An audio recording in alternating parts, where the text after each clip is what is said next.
Atos capítulo 19. Assim, a palavra do Senhor crescia e prevalecia poderosamente. Versículo 20.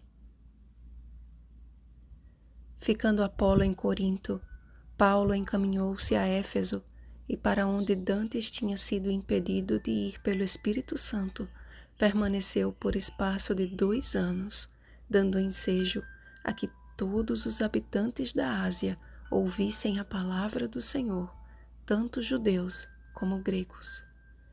Através de Paulo, Deus realizou ali milagres extraordinários, de modo que até por meio de seus objetos pessoais as pessoas eram curadas e os espíritos malignos se retiravam.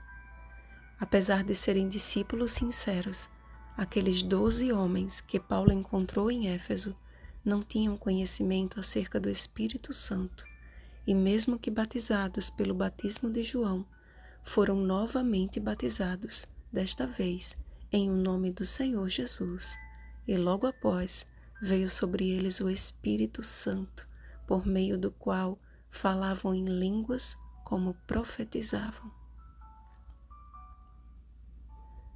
Desejando para si poder semelhante, alguns judeus exorcistas ambulantes tentavam invocar o nome de Jesus a fim de expulsar demônios. Porém, destituídos do Espírito Santo, foram severamente subjugados pelo espírito maligno, de tal modo que, desnudos e feridos, fugiram daquela casa. Este episódio humilhante causou temor sobre os efésios, e o nome de Jesus era engrandecido, o que causou em muitos crentes grande reavivamento e reforma. Seus pecados foram confessados e reconheceram que suas próprias obras estavam em desarmonia com o evangelho que haviam abraçado. Também muitos que haviam praticado artes mágicas, reunindo seus livros, os queimaram diante de todos. Certamente, a região da Ásia não foi um lugar fácil de se pregar o evangelho. Havia idolatria, magia e diversas práticas pagãs que tornavam aquele território um covil de demônios. Contudo, cheios do Espírito Santo e sob a autoridade do nome sobre todos os nomes, Paulo e os demais discípulos desempenharam um papel fundamental na evangelização da Ásia. Debaixo de muitas ameaças e de uma multidão que clamava por espaço de quase 2 horas o nome de sua entidade religiosa, Gaio e Aristarco estavam em situação de grande risco. Paulo quis sair em defesa de seus companheiros, mas impedido por seus discípulos e recebendo o recado de que não se arriscasse indo ao teatro, imagina o apóstolo intercedendo por seus queridos irmãos. Oração esta que moveu o coração de Deus a usar o escrivão da cidade em favor de seus servos.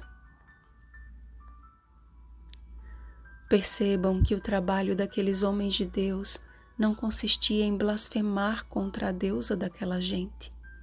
Eles não feriam a crença das pessoas, mas apresentavam o Deus único e verdadeiro, abrindo-lhes os olhos para a verdadeira adoração. Pregavam com ousadia e não com grosseria. Suas palavras eram ditas com amor e não com ironia. Era desta forma que a palavra do Senhor crescia e prevalecia poderosamente. O conhecimento da verdade promoveu um poderoso reavivamento e reforma. Além de confessarem seus pecados, decidiram abrir mão de tudo aquilo que os afastava do Senhor. Aqueles livros de magia representam os pecados acariciados, tudo aquilo que nossa consciência, por meio dos apelos do Espírito Santo, acusa como errado, mas que não abandonamos simplesmente porque são coisas que nos agradam. Aqueles efésios sinceros não queimaram apenas livros caros, mas como uma representação do velho homem, lançaram no fogo seus corações a fim de serem purificados e transformados em ouro refinado para a glória de Deus. Estamos vivendo no tempo profético do grande dia da expiação. Jesus está no lugar santíssimo do santuário celeste como nosso sumo sacerdote. É tempo de confissão e arrependimento. É tempo de abandonarmos tudo aquilo que não condiz com o Evangelho da salvação. Jesus, através do Espírito Santo, é quem nos faz este apelo hoje. Vigiemos e oremos. Um feliz sábado, reavivados pela Palavra de Deus. Rosana Garcia Barros.